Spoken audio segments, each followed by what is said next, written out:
ইয়াকুব আলাইহিস সালাম তার মৃত্যুর সময় জিজ্ঞেস করেছিলেন, ও আমার সন্তানেরা, আমার মৃত্যুর পরে তোমরা কার ইবাদত করবে, তার কার গোলামি করবে? তারা জবাব দিলেন, ক্বালু না'বুদু ইলাহাকা ওয়া ইলাহা আবাইকা ইব্রাহিম ওয়া ইসমাঈল ওয়া ইসহাক ইলাহাও ওয়াহিদান ওয়া নাহনু লাহু মুসলিমুন। নিঃসন্দেহে আমরা ইবাদত করব, গোলামি করব আপনার রবের, আপনার পিতার রবের, এবং আল্লাহর ইবাদত করব। আপনিও আপনার পূর্বপুরুষ ইব্রাহিম, ইসমাইল যে আল্লাহকে ইবাদত করেছে, সে আল্লাহ পাকের ইবাদত আমরা করব এবং তার অনুগত হয়ে থাকব। সম্রাট শাহজাহানের সময় এক ফকির ভিক্ষা করে বেড়াতো। 70-80 বছর বয়স হয়ে গিয়েছে। এক লোক বলছে, সারা জীবন তো তোমার ছোটবেলা থেকে ভিক্ষা করতে দেখলাম। সে বলল, মানুষের দেয় তো 2 পয়সা 1 পয়সা, ভিক্ষা ছাড়া করবোটা কি?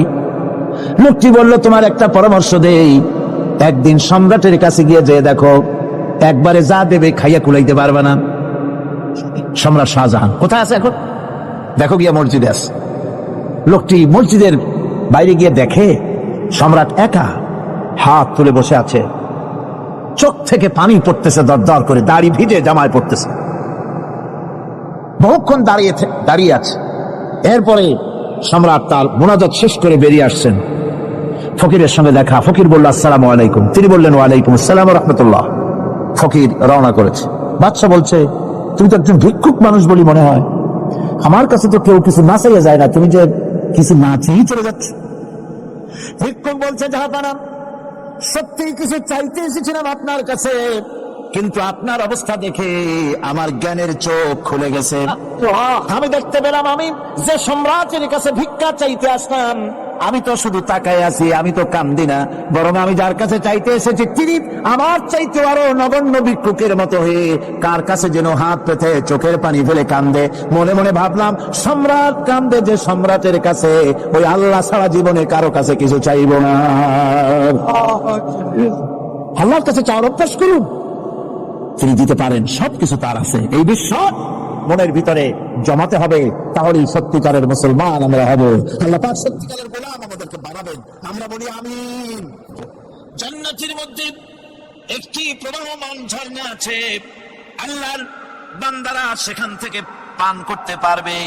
সেই ঝর্ণা থেকে তৃষ্ণা নিবারণ করবে এবং নিজেদের ইচ্ছে মতো তারা এই ঝর্ণার শাখা প্রশাখা নিজেদের এরিয়া পর্যন্ত নিয়ে যেতে পারবে। এমন একটা ঝর্ণা থাকবে যেখানে আল্লাহর বান্দারা, আল্লাহ পাক বলছেন, আইনাই ইয়াশরাবু বিহা ইবাদুল্লাহ, আল্লাহর বান্দারা, আল্লাহর গোলামেরা, সেখানে তাদের তৃষ্ণা মিটাবে এমন ঝর্ণা আছে। ওই ঝর্ণার কাছে যাওয়ার দরকার নাই, তাদের ইঙ্গিতে ইচ্ছা অনুযায়ী তাদের ঘরের দরজা পর্যন্ত যেখানে খুশি সেখানের শাখা প্রশাখা প্রবাহিত করে নিতে তারা সক্ষম হবে। মুমিন বান্দার গুনাহবলী বলতে গিয়ে, মুমিন বান্দার গুনাহবলী বর্ণনা করতে গিয়ে আল্লাহ রাব্বুল আলামিন বলেছেন, ওয়া ইবাদুর রাহমানিল্লাযীনা ইয়ামশুনা আলাল আরদি হাওনা।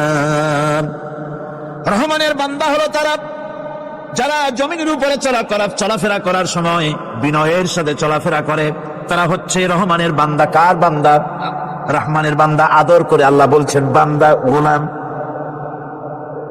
শয়তান নিজে অভিশপ্ত হওয়ার পর এর প্রতিশোধ নেওয়ার জন্য আল্লাহ পাকের দরবারে বলেছিল, আয় আল্লাহ, তোমার যেই বান্দাগুলির কারণে, তোমার যেই বান্দার কারণে আমার ইবাদতগুলি নষ্ট হয়ে গেল, আমি অভিশপ্ত হয়ে গেলাম, ওই বান্দাগুলিকে লোভ দেখিয়ে আমি যেমনে পারি সবগুলিকে আমি গুমরাহ করে দেব, পথভ্রষ্ট করে দেব।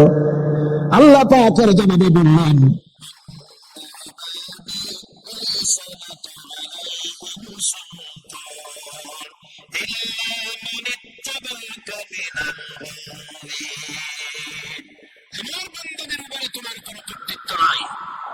আমার বান্দা।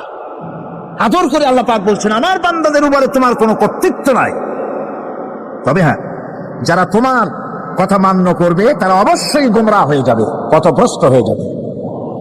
কিন্তু আমার সত্যিকারের বান্দা যারা, তাদের উপরে তুমি গোমরাহি, তাদেরকে তুমি পথভ্রষ্ট করতে পারবে না, তাদের উপরে তোমার কোনো কর্তৃত্ব নাই। ভাইরা আমার, হযরত ঈসা আলাইহিস সালামের ব্যাপারে, হযরত ঈসা আলাইহিস সালামকে খ্রিস্টানেরা তারা বলেছে ওয়াকালাতিন নাসারাল মাসীহু ইবনুল্লাহ, মসিহ হচ্ছে কার ছেলে? নাউযুবিল্লাহ, বলেন সবাই নাউযুবিল্লাহ। তাকে যখন আল্লাহর ছেলে বলা হলো, আল্লাহর পুত্র বলা হলো, রব্বুল আলামিন তার জবাবে বললেন ইন হুয়া ইল্লা আবদুন আনআমনা আলাইহি, তিনি তো একজন বান্দা, তিনি আমার বান্দা ছাড়া আর কিছুই নন, আমি তার প্রতি অনুগ্রহ করেছি। বান্দা, আমার বান্দা। আল্লাহ পাকের বান্দা হওয়ার ব্যাপারে কোন মানুষের লজ্জা থাকার কথা নয়। এমনকি আল্লাহ পাক ঈসা আলাইহিস সালাম সম্পর্কে বলছেন লা ইয়াস্তানকিফাল মাসীহু আইয়াকুনা আবদান লিল্লাহি ওয়ালাল মালাইকাতুল মুকাররাবুন। মসিহ আল্লাহর বান্দা, তাতে কখনো বিন্দু মাত্র লজ্জা তিনি পোষণ করেন নাই যে আমি আল্লাহর বান্দা, আল্লাহর গোলাম। এটা তো কথা হইল, এরকম লজ্জা তিনি পোষণ করেনি। এমনকি তার নিকটবর্তী ফেরেশতা যারা, তারাও আল্লাহর বান্দা গোলাম হওয়ার জন্য তাদের ভিতরে কোনো লজ্জা নাই। যারা নাকি আল্লাহর গোলাম, এই ব্যাপারে যাদের মধ্যে লজ্জার সৃষ্টি হয়, আল্লাহর গোলাম এটা কেমন কথা, বান্দা হওয়াটা কেমন কথা। যারা গোলামীকে অস্বীকার করে তাদের সম্পর্কে আল্লাহ পাক বলছেন ওয়া মাইয়াস্তানকিফ আন ইবাদাতিহি ওয়া ইস্তাকবির ফাসায়াহশুরুহুম ইলাইহি জামিআ। কেউ যদি আল্লাহর বন্দেগী করার ব্যাপারে লজ্জা পোষণ করে, যদি লজ্জার কারণ মনে করে, অহংকার করে, গৌরব করে, তাহলে তারা পালাবে কোথায়, যাবে কোথায়? আমি তাবতিনি যিনি সবগুলিকে এক জায়গায় করে ফেলবো। সুতরাং আল্লাহ পাকের গোলামিতে আল্লাহ যে বান্দা বলে যখন ডাকেন, লজ্জার কোনো কারণ নাই। অহংকার যে করবে সে নিজেকে ধ্বংস করবে। আল্লাহ পাক সব নবীদেরকে নিজের বান্দা বলেছেন। নবীরা কি আল্লাহ পাকের বান্দা। হযরত ইউসুফ আলাইহিস সালাম সম্পর্কে আল্লাহ পাক বলছেন কাযালিকা লিনাসরিফা আনহু আস-সুআ ওয়াল ফাহশা ইন্নাহু মিন ইবাদিনাল মুখলাসিন।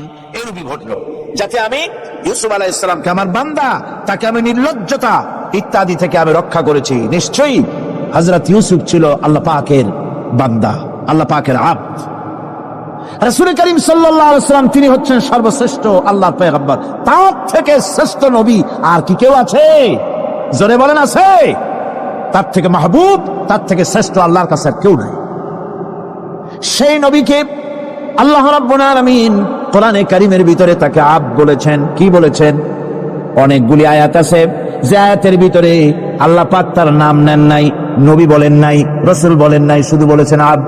যেমন ফাআওহা ইলা আবদিহি মা আওহা, অতঃপর তার বান্দার নিকট যা ওহী করা ছিল তা তিনি করলেন। সেই বান্দাকে মুহাম্মদ সাল্লাল্লাহু আলাইহি ওয়াসাল্লাম। অন্য আয়াতে আল্লাহ পাক বলছেন ওয়া আন্নাহু লাম্মা কামা আবদুল্লাহি ইয়াদউহু কাদু ইয়াকুনুনা আলাইহি লিবাদা।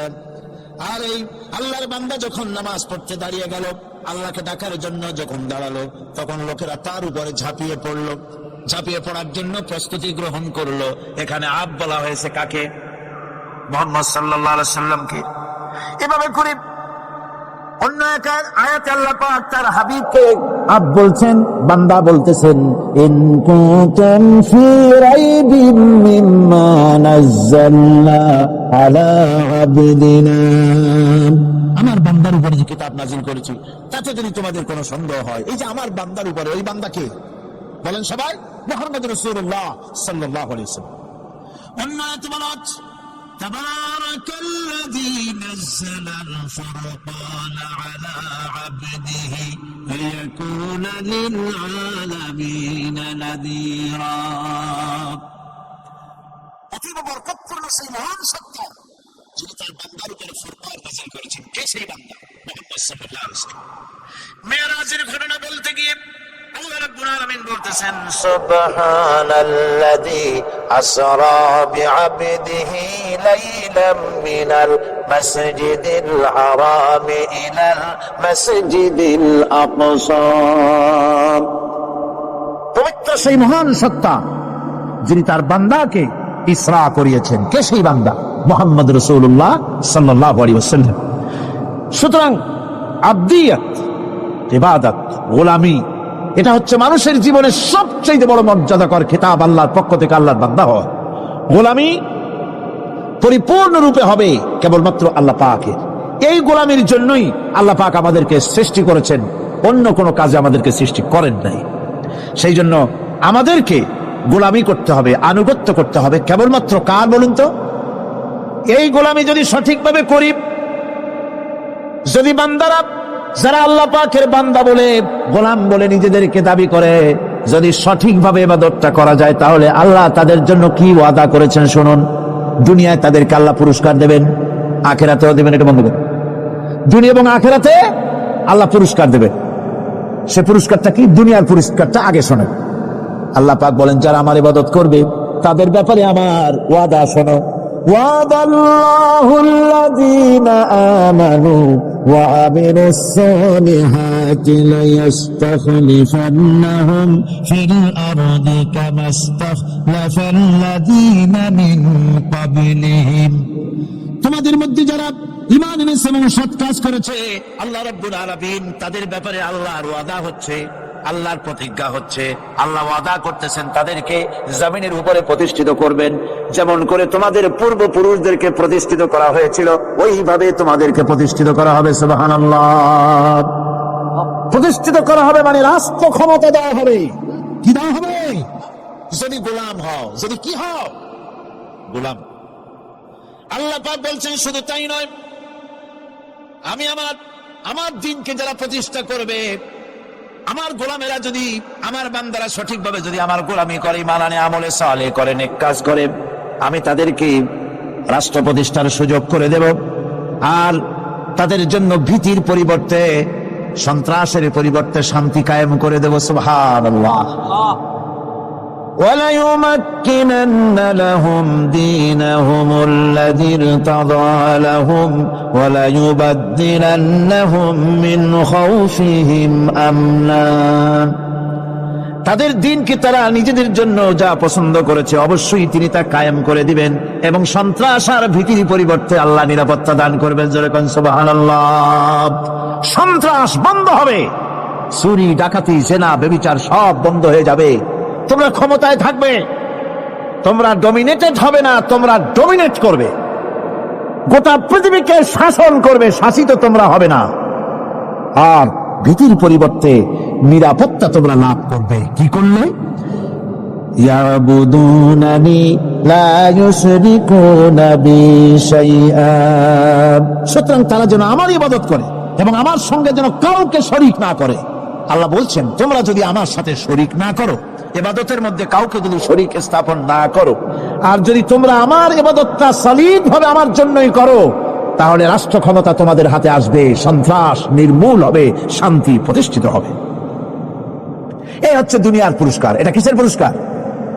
আর আখিরাতের পুরস্কারের কথা বলা হচ্ছে। ومن يطع الله ورسوله ويخشى الله ويتقه فأولئك هم الفائزون। যে ব্যক্তি আল্লাহ এবং রাসূলের আনুগত্য করেছে, আল্লাহকে ভয় করে চলেছে, তার গজব থেকে বেঁচে রয়েছে, সেই হচ্ছে সফল কাম। সফল কাম মানে কি? কিয়ামতের দিন আল্লাহ পাক তাদেরকে জান্নাত দান করবেন। আল্লাহ পাক তাদেরকে কিয়ামতে কি দিবেন? জান্নাত দিবেন, চিরস্থায়ী শান্তির জায়গা, সেই জান্নাত লাভ করা যাবে। আজ ইবাদতের এই যে গুরুত্বপূর্ণ ইবাদত, এই ইবাদতের ভুল অর্থ সমাজের ভিতরে ছড়িয়ে আছে। সাধারণ মানুষের ভুল করেছে, অসাধারণ মানুষেরাও ইবাদতের ভুল অর্থ করে ভুলের মধ্যে নিমজ্জিত আছে বিরাট সংখ্যক লোকেরা।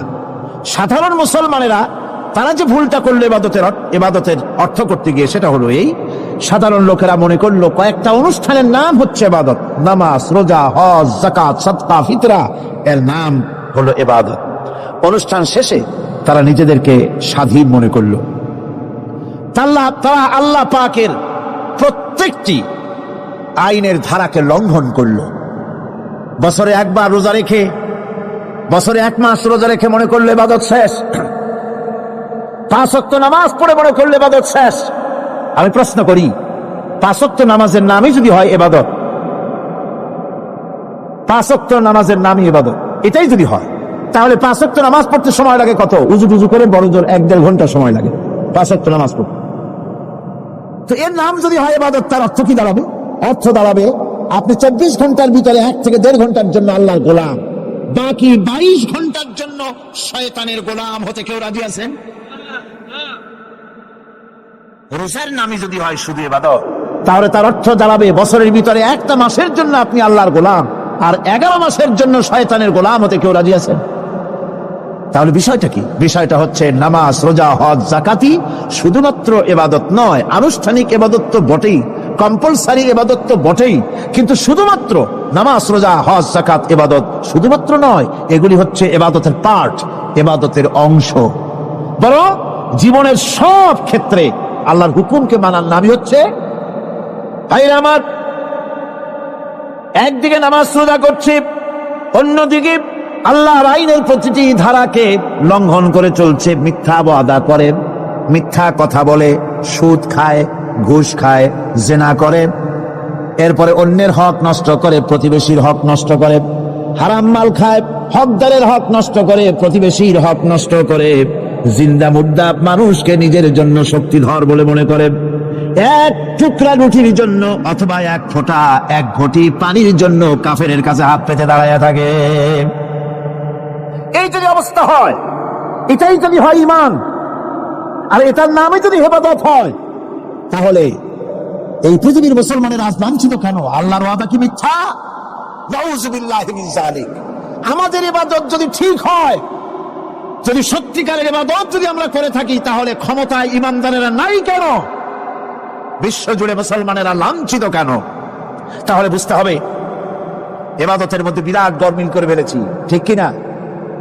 লক্ষ্য করুন, যেই লোকটা হজ করতেছে, উমরা করতেছে, নামাজ পড়তেছে, মসজিদ মাদ্রাসা চাঁদা দিতেছে, ওই লোকটি আবার ব্যাংকের থেকে সুদের টাকা নিয়ে ব্যবসা চালাইতেছে।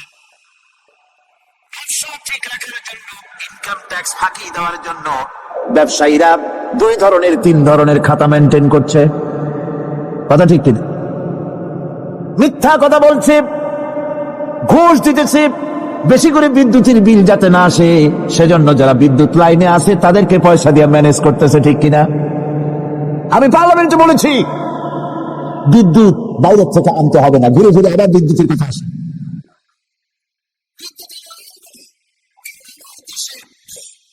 চাহিদা হচ্ছে 2,500 মেগাওয়াট, সেখানে 1800 মেগাওয়াট আমাদের আছে।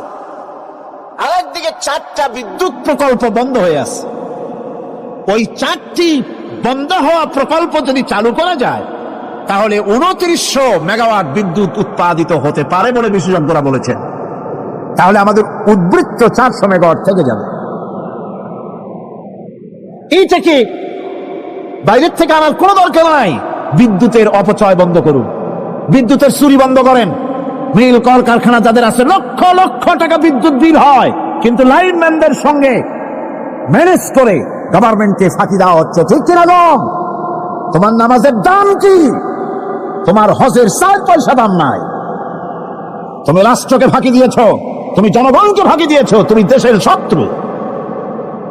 টেলিফোনের বিল 1000 টাকা, লাখ টাকার বেশি বিল হয়, লাইনম্যানের সঙ্গে ম্যানেজ করে 500, 700, 2000 টাকা দিয়ে সারিয়ে দেয়, ঠিক কিনা? এরা জাতির শত্রু, দেশের শত্রু। এদেরকে ফায়ারিং স্কোয়াডে নিয়ে ক্রাশ ফায়ার করে উড়ায় দেওয়া উচিত। এরা দেশের দুশ্মন। আজ সিস্টেম লসের নাম দিয়া বিদ্যুৎ চুরির আরেক ব্যবস্থা করা হয়েছে।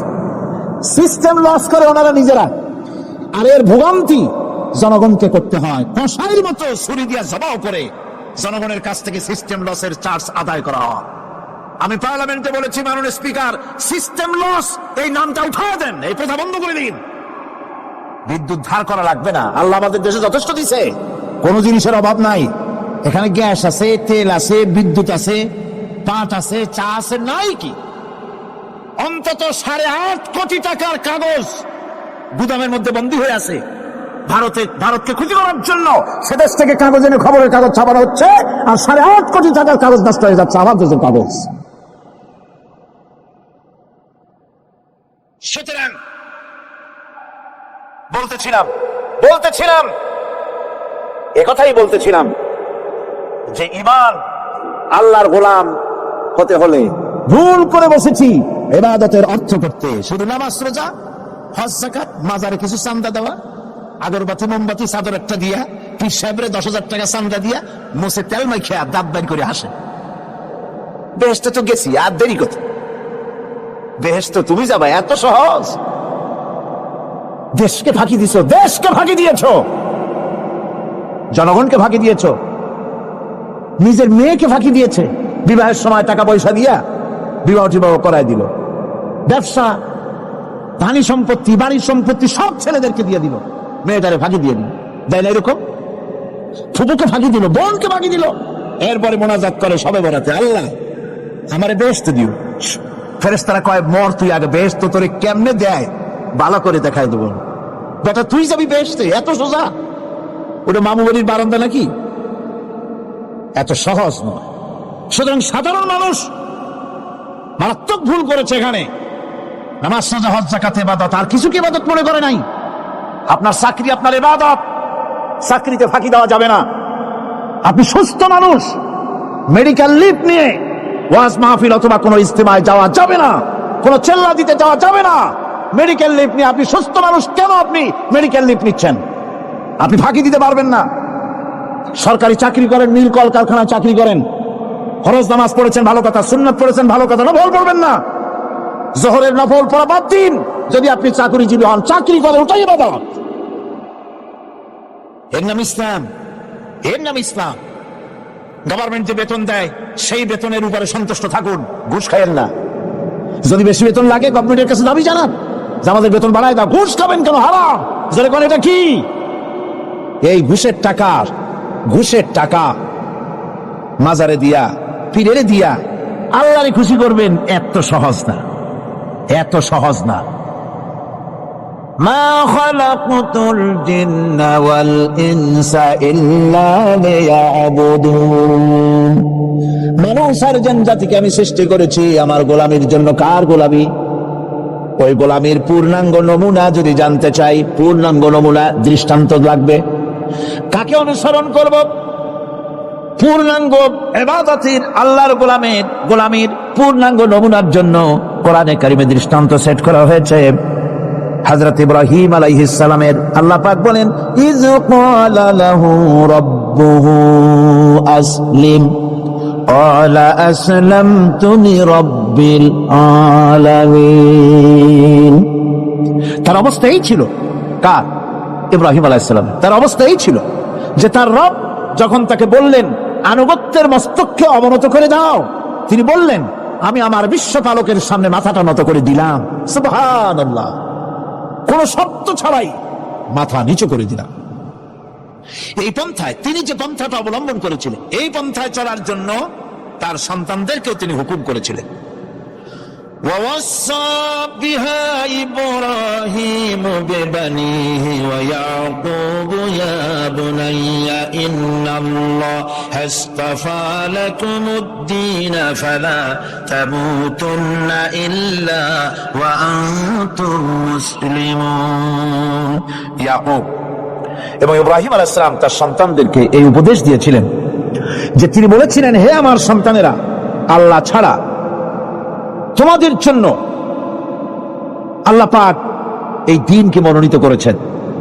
আল্লাহ পাকের আনুগত্য করবে, তার দ্বীনের প্রতি সারেন্ডার করবে।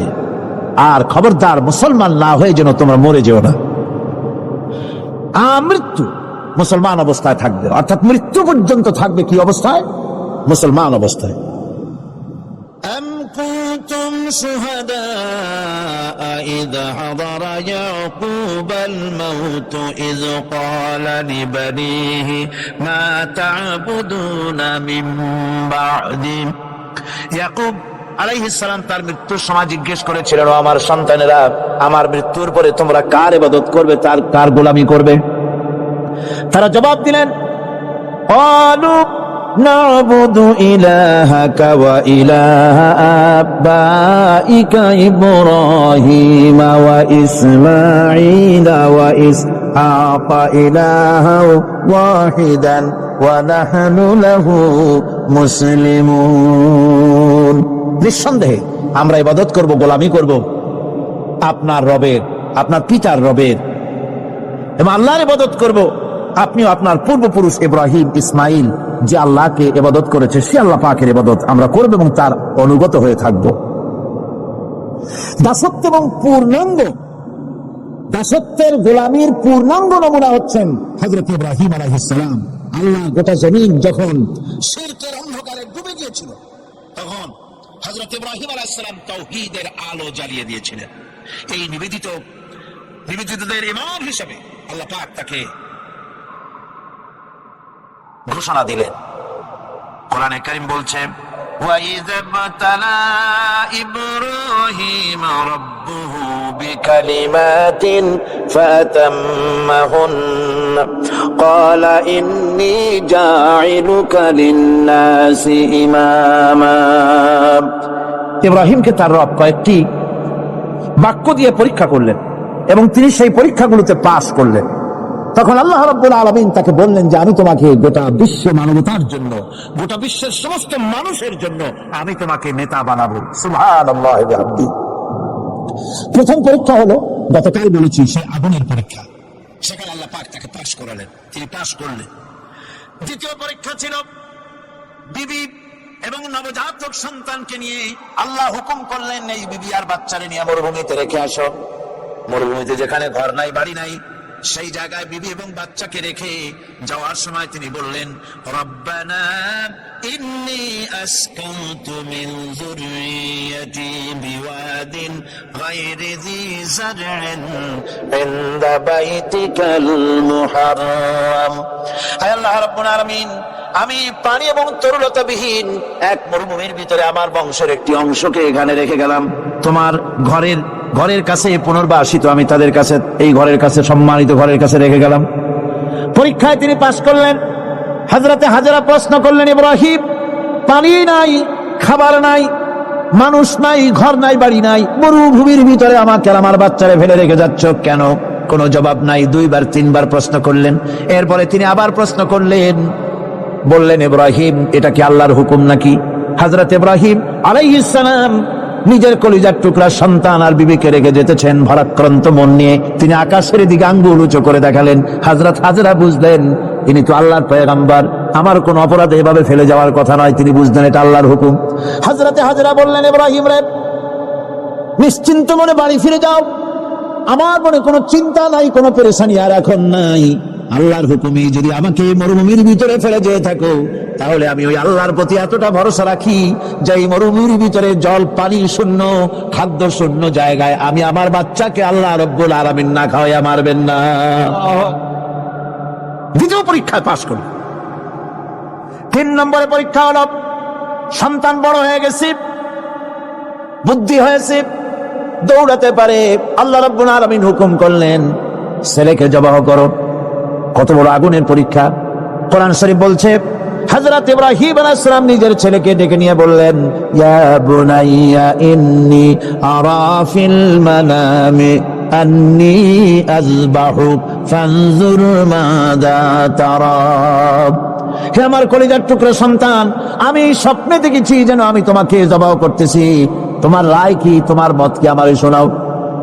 ছেলে পয়গম্বর, ছেলে তার জবাবে বললেন, ইয়া আবাতি ফাআল মা তু'মার সাতাজিদুনি ইনশাআল্লাহু মিনাস সাবিরিন। হে আমার আব্বাজান, আপনি যে ব্যাপারে স্বপ্নের ভিতরে আদিষ্ট হয়েছেন, আপনি তা কার্যকরী করুন। আমাকে এতটুকু অধৈর্যের মধ্যে পাবেন না, আমাকে ধৈর্যশীলদের মধ্যে পাবেন। আমারে আপনি আল্লাহর হুকুম পালন করেন। আল্লাহ পাক শোনাচ্ছেন, ফালাম্মা أسلما وتله للجبين পিতা পুত্র দুজনই রাজি হয়ে গেল। পিতা তার ছেলেকে কাঁধ করে গলার উপরে ছুরি ধরেছেন। আল্লাহ রাব্বুল আলামিন ইসমাইল জবাই হোক এটা আল্লাহ চান নাই, আল্লাহ চেয়েছেন পরীক্ষা করতে। পরীক্ষায় ইব্রাহিম পাস হয়ে গেলেন। আল্লাহ পাক বলছেন ওয়ানাদাইনাহু আইয়া ইব্রাহিম قد صدقت الرؤيا إنا كذلك نجزي المحسنين। আমি ইব্রাহিমকে ডেকে বললাম, ইব্রাহিম তুমি তোমার স্বপ্নকে বাস্তবে রূপ দিয়েছো, আর এভাবে করি আমি মুহসিনদেরকে পুরস্কৃত করে থাকি। আল্লাহ পাক খুশি হলেন। আল্লাহ পাক বললেন ইন্না হাযা লাবালাউল মুবিন, নিঃসন্দেহে এটি একটি বিরাট পরীক্ষা ছিল। ঠিক কি না? আল্লাহ নিজে বলছেন এটা একটি বিরাট পরীক্ষা, আযীম ইমতিহান। সে ইমতিহানে তিনি পাশ করলেন।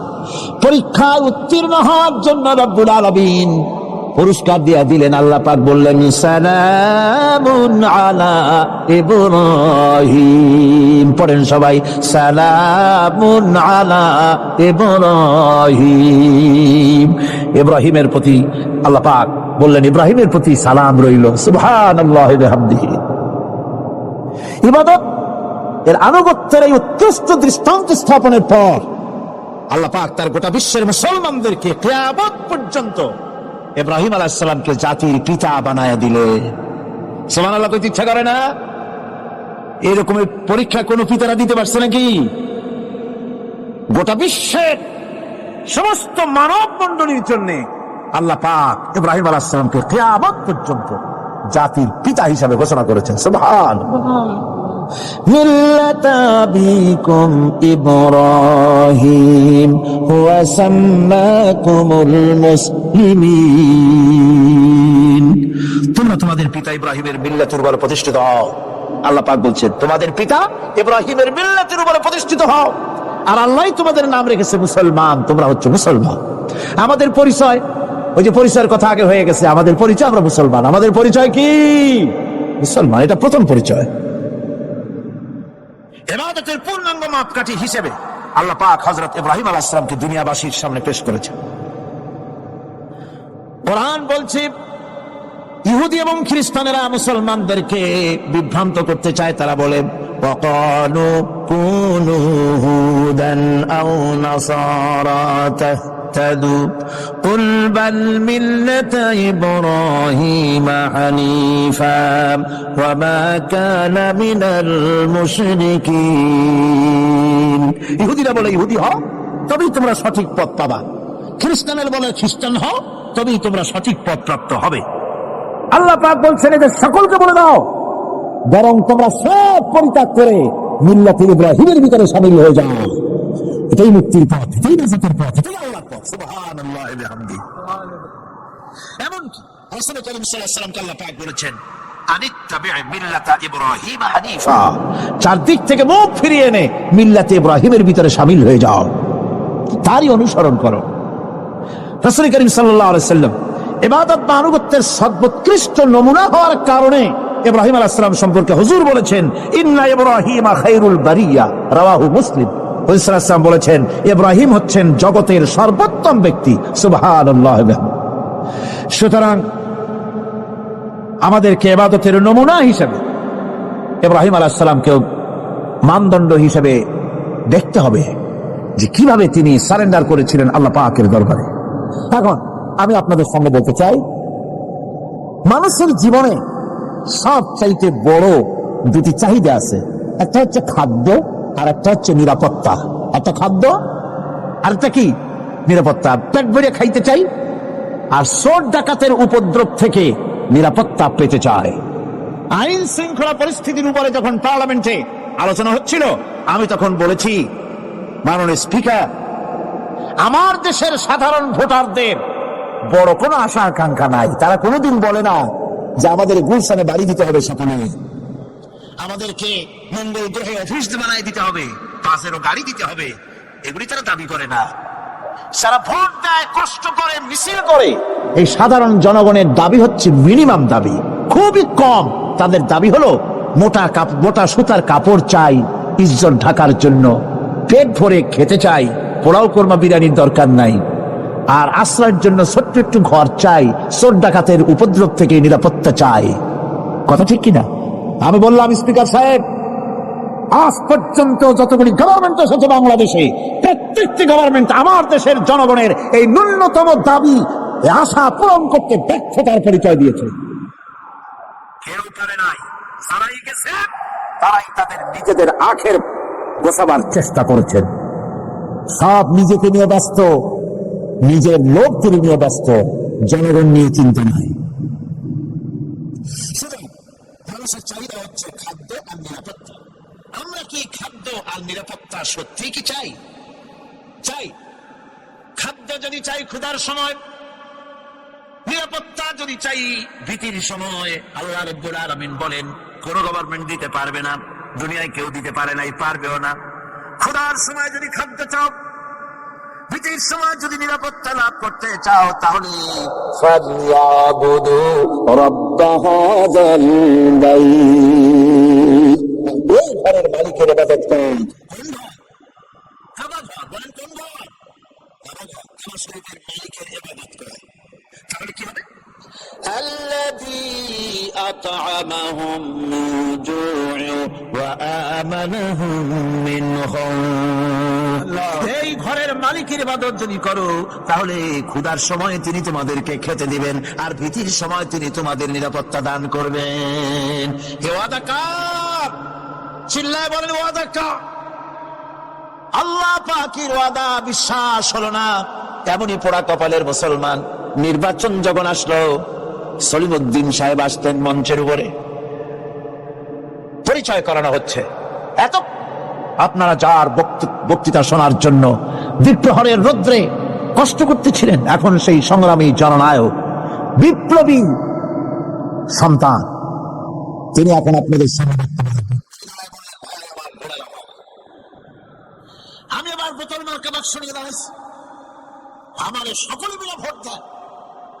এবার যদি ক্ষমতায় যেতে পারি, না খাইয়া কেউ মরবেন না, কিন্তু কি খাইয়া মরবে তাও কয় না। মানুষেরা এই কথাগুলি বিশ্বাস করলার সমানে ভোট দিল। হায় রে কপাল! আল্লাহ বললেন আমার ইবাদত কর, আমার গোলামি কর জীবনের সব জায়গায়, তাহলে ক্ষুধার সময় খাইতে পারবি আর ভীতির সময় নিরাপত্তা পাবি। আল্লাহর কথাটা বিশ্বাস হইল না। এই নামাজ পড়ার মুসলমানের দাম আছে, কোন দাম আছে? এ রোজা খাওয়ার দাম আছে, এ মুসলমান দাবি করার দাম আছে। আল্লাহ রাব্বুল আলামিন তিনি পরিষ্কার করে বলছেন, এই ঘরের মালিকের ইবাদত করো, তিনি ক্ষুধার সময় খেতে দিবেন, আর তিনি তোমাদেরকে ভীতির সময় নিরাপত্তা দান করবেন। চাউলের অভাব হবে না, পাটের অভাব হবে না, খাদ্যের অভাব হবে না, কারণ দুটি জিনিস যদি তোমরা করতে পারো, খাবারের অভাব হবে না। ওয়ালাউ আন্না আহলাল কুরা আমানু ওয়াত্তাকাউ লাফাতাহনা আলাইহিম বারাকাতিন মিনাস সামাই ওয়াল আরদ। দেশের লোকেরা, জনপদের লোকেরা যদি দুইটা কাজ করে, এক নম্বরে হলো আমার উপরে ঈমান আনবে, দুই নম্বরে হলো আমাকে ভয় করার নীতি অবলম্বন করে যদি চলে, তাহলে ওই দেশের মানুষের জন্য আকাশ আর জমিনের সব বরকতের দরজা আমি আল্লাহ খুলে দেব। আল্লাহর ওয়াদা। আল্লাহ পাকের নিকট মানুষের সবচাইতে বড় দাবি কি? আল্লাহর কাছে মানুষের সবচাইতে বড় দাবি কি করতে পারেন? পারেন? আল্লাহ পাকের কাছে মানুষের শ্রেষ্ঠ দাবিটা আল্লাহ নিজেই শিখাই দিয়েছেন। আমার কাছে দাবি কর, ইহদিনাস সিরাতাল মুস্তাকিম। আল্লাহ একটা সোজা, একটা সরল রাস্তা আমারে দাও, একটা সহজ পথ আমারে দাও। এই কথা সূরা ফাতিহা দাবি করার পর আল্লাহ রাব্বুল আলামিন এই অভিনন্দনের জবাবে, 7টা বাক্যের অভিনন্দনের জবাবে আল্লাহ রাব্বুল আলামিন 30 পারা কোরআন শরীফ নাজিল করে দিলেন। সূরা ফাতিহার এই সওয়ালের জবাবে আল্লাহ পাক বললেন, ওয়া আনি'বুদুনি হাযা সিরাতুম মুস্তাকিম। সোজা রাস্তা চাও, আমার গোলামি করো, ইবাদত করো। সব জায়গায় ইবাদত, গোলামি করাই লাগবে। আমার কাছে সোজা রাস্তা চাও, সোজা রাস্তা হলো আমার গোলামি করো। কার গোলামি?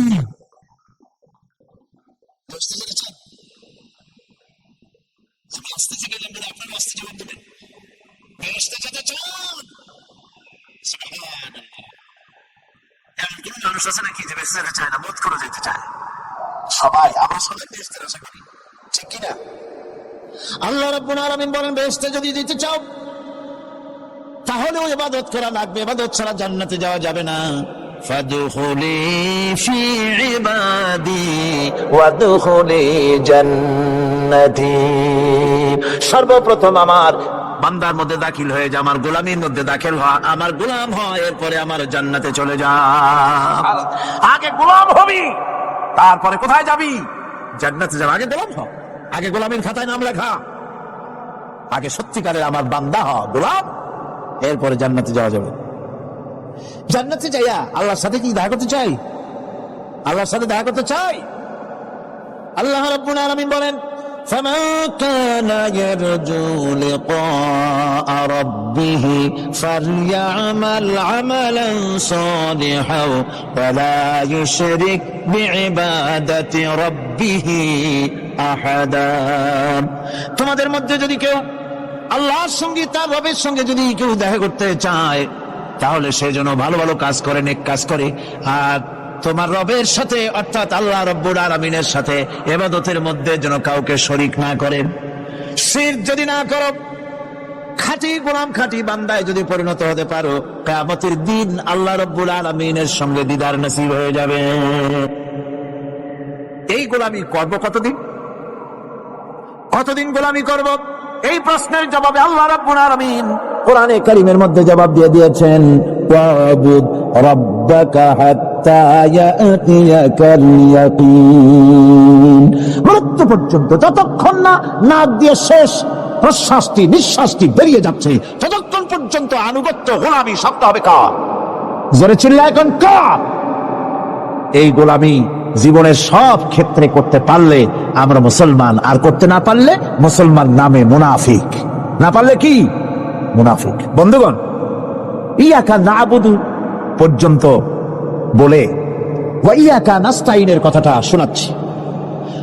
সূরা ফাতিহার ভিতরে আমরা পড়ি, পড়েন আমার সাথে, ইয়াকা নাবুদু ওয়া ইয়াকা নাস্তাইন। হে আল্লাহ, একমাত্র তোমার গোলামি করি আর একমাত্র তোমার কাছে সাহায্য চাই।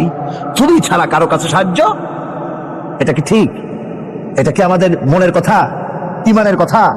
আল্লাহ করুন, আল্লাহ করুন, বলি আমিন। হাদিস শরীফে বলা হয়েছে, ইজা সাআলতা ফাসআলিল্লাহ ওয়া ইজা ইসতাআনতা ফাসতাইন বিল্লাহ। কিছু চাইতে হলে আল্লাহর কাছে চাও, কিছু বলতে হলে, ভিক্ষা করতে হলে আল্লাহর কাছেই ভিক্ষা করো। কার কাছে ভিক্ষা করবেন? আল্লাহর কাছে বলুন। আমার বন্ধুগণ, আমি আমার ঈমান থেকে কথা বলি, আমি আমার ঈমান থেকে কথা বলি। কোরআন এবং হাদিস পড়ে যতটুকু আল্লাহ বোঝার তৌফিক দিয়েছেন, সেই কথাগুলি পেশ করার জন্য চেষ্টা করি। বন্ধুগণ, এদিক ওদিক কোন দিকে না ঘুরে মসজিদে যান, মসজিদে গিয়ে নামাজ পড়েন, আর আল্লাহর কাছে হাত পেতে আল্লাহরে বলেন। সেজদা গিয়া যখন রব্বুল আলামিনের দরবারে কিছু চাইবেন, হুজুরের কাছে জিজ্ঞেস করা হয়েছে, হুজুর, বান্দা কখন আল্লাহর নিকটবর্তী হয়ে যায়? আল্লাহর নবী বলেছেন, বান্দা যখন সেজদা দেয় তখন বান্দা একেবারে আল্লাহ পাকের কাছে চলে যায়।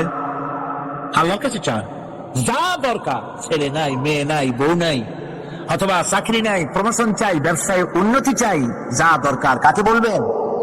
মনটাকে পরিষ্কার করুন, আজকে মনটাকে সাফ করুন, সমস্ত দুর্বলতা থেকে মনকে উঠায় আনো, বিশ্বাস করুন, যা চাওয়া, যা বলা, সবটা আল্লাহর কাছে। কার কাছে?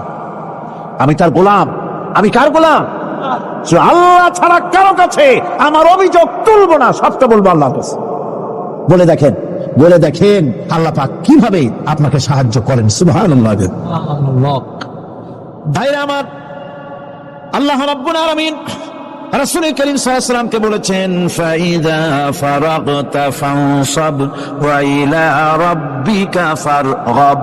যখন তুমি খালি হাত হয়ে যাবে, দাঁড়িয়ে যাবে এবং তোমার রবের কাছে মিনতি জানাবে, কিছু যখন থাকবে না, তোমার রবের কাছে দাঁড়ায় যাও আর তার কাছে মিনতি জানাও, তোমাকে আল্লাহ ভরপুর করে দিবেন। ভান্ডের কোনো অভাব নাই। আমাদের ভান্ড হচ্ছে যত দেব তত কমবে, আর আল্লাহর ভান্ড যত দেয় তত সমান সমান থাকে, মোটেই কমে না, মোটেই কমে না। সুতরাং দয়াল বাবা, বাবাজান, কেবলাজান বাবা, কি যে কবে আর কি করবে দিশা করতে পারে না। গান বাজনা, তারপরে গোসল শরীফ, কি জানি হাবিজাবি শরীফ, কোন শেষ নাই, বেদাত দিয়ে ভরে গেছে। এগুলো বিশ্বাস করবেন না, বিদাত খরাফা, এর সাথে মুসলমানের কোন সম্পর্ক নাই। গান বাজনার সাথে মুসলমানের কোন সম্পর্ক। হাতে কতগুলো ঢোল নিয়ে তারপরে মাজারের কাছে গিয়ে ঢোল বাজায়, কবরের কাছে, মাথায় কতগুলো চুল, দাঁতে ময়লা, মোষগুলা ঠোঁট দুইটা ঢাইকিয়া দাড়ির কাছে এসে পড়ছে। হায় হায় রে, এই রকমের মোষ আমি মাঝে মধ্যে চিন্তা করি যে দই খায় কেমনে এরা। গাঁজা মদ খাইয়া এগুলো মাজার মধ্যে গিয়ে পড়ে থাকে, আর কি জানি আছে ওইটারে ঘষে এলো আর বলে মদিনা যাব কেমনে, মদিনা যাব। কারণ তুই মদিনা যাবি কেমনে? মদ খেয়ে গাঁজা খেয়ে তুই যাবি মদিনা, একটা কথা হইলো? তোর নাপাক কদম আল্লাহ পাকের হাতে মুকাদ্দাসে উঠতে পারে না। বদকার, জিনাকার, শারাবি, কাবাবি আল্লাহ পাকের নাফরমান। কতগুলা শালু কাপড় গায়ে দিয়া, মাথায় কতগুলো চুল রেখা, তারপরে গ্রামের নামে শরীফ। আশ্চর্য কথা, এই গ্রামের নাম শরীফ, ওই গ্রামের নামের মাথায় গিয়া শরীফ। শরীফ তো মক্কা শরীফ, মদিনা শরীফ, কোরআন শরীফ, হাদিস শরীফ। আর শরীফের দরকার নাই। শরীফের জাত মারছে গ্রামে গ্রামে শরীফ লাগাইয়া। কর্ণফুলী শরীফ, চন্দ্রকোনা শরীফ। আশ্চর্য কথা, শরীফ শব্দটা তেজ থাকা উচিত, ঠিক কিনা কন? আপনাদেরকে সতর্ক হতে হবে। আনুগত্য এবং গোলামি সকল ব্যাপারে আল্লাহ পাকের করতে হবে। চাইতে হবে কার কাছে? আল্লাহর কাছে। আমার এই কথা আপনাদের মনে আছে কিনা জানি না। সম্রাট শাহজাহানের সময় এক ফকির, এক ভিক্ষুক ভিক্ষা করে বেড়াতো। 70-80 বছর বয়স হয়ে গিয়েছে। এক লোক বলছে, সারা জীবন তো তোমার ছোটবেলা থেকে ভিক্ষা করতে দেখলাম। সে বলল, মানুষের দেয় তো 2 পয়সা 1 পয়সা, ভিক্ষা ছাড়া করবোটা কি? লোকটি বলল, তোমার একটা পরামর্শ দেই, একদিন সম্রাটের কাছে গিয়ে যে দেখো, একবারে যা দেবে খাইয়া কুলাইতে পারবে না। সম্রাট শাহজাহান কোথায় আছে এখন? দেখো গিয়া মসজিদে আছে।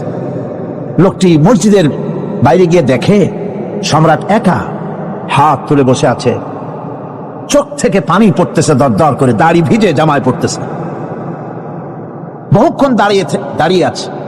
এরপরে সম্রাট তার মুনাজাত শেষ করে বেরিয়ে আসছেন। ফকিরের সঙ্গে দেখা। ফকির বলল, আসসালামু আলাইকুম। তিনি বললেন, ওয়ালাইকুম আসসালাম ওয়া রাহমাতুল্লাহ। ফকির রওনা করেছে। বাদশা বলছে, তুমি তো একজন ভিক্ষুক মানুষ বলি মনে হয়, আমার কাছে তো কেউ কিছু না চাইয়া যায় না, তুমি যে কিছু না চেয়েই চলে যাচ্ছ।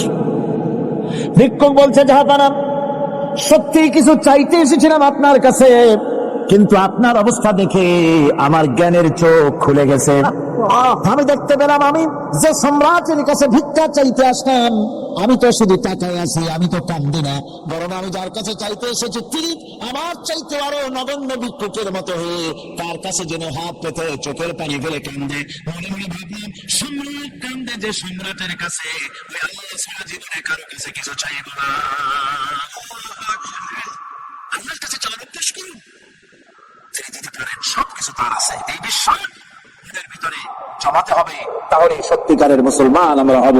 আল্লাহ পাক সত্যিকারের গোলাম আমাদেরকে বানাবেন। আমরা বলি আমিন।